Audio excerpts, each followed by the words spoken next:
صحیفه آرزوی زندگی برای آرزو کردن دلماندگان.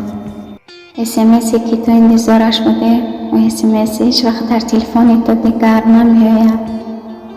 تلفنی که زنگش را انتظار بوده و تلفن هیچ وقت گیران نمیشود و از او صدای نمیبراید. میدونی برای چه؟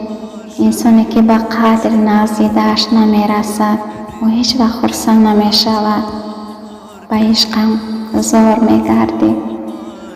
تو را دیگر در این عالم نبخشم، خیانت کردی و ریزاندی اشکم. خدایا صبرم ده تا اینکه انسان درد و رنجم داد وقتی رو پرا میزنم و سویش تبسم کنم و آب دیدم را نریزانم.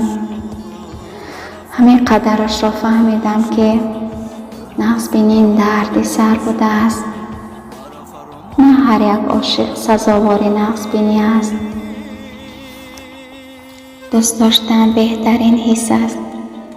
وقتی نفس دیدت به نماس است، در همه مشکلات در برد است. اما افسوس توی با هوس را در کنار خود ندیدم و در بر دیگر کس دیدم. میدانی چه؟ نه لیلی، نه مدینه، نه مهینه در قلب توی با هوس جای مرا گرفته نمیتواند، چون که عشق من عشق پاک و صمیمی بود. اما توی با هوس این را درک نکردی.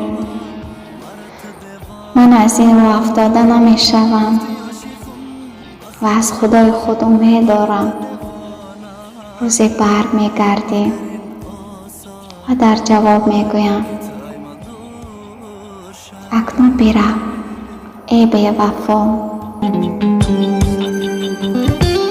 مگر این آسانه که تو ای مدور شوی، مگر این آسانه که تو ای مدور شوی.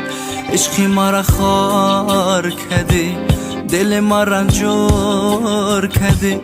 عشق مرا خار کردی، دل مرا رنجور کردی. اول ما عاشق نبودم، تو مرا عاشق کردی. اول ما عاشق نبودم، تو مرا عاشق کردی.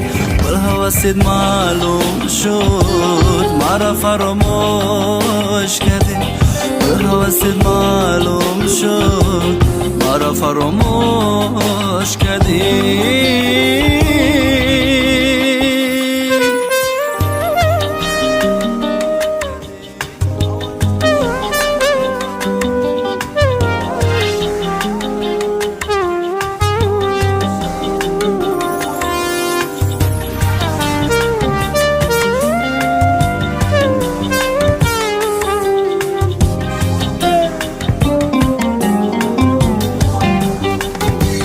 صد یک بهانه کردی، در دلم خانه کردی.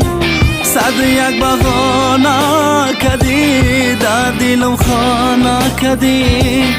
گفتی عاشقم به خدا، مرا تو دیوانه کردی. گفتی عاشقم به خدا، مرا تو دیوانه کردی. مگر این آسانه که تو ای مدور شوی.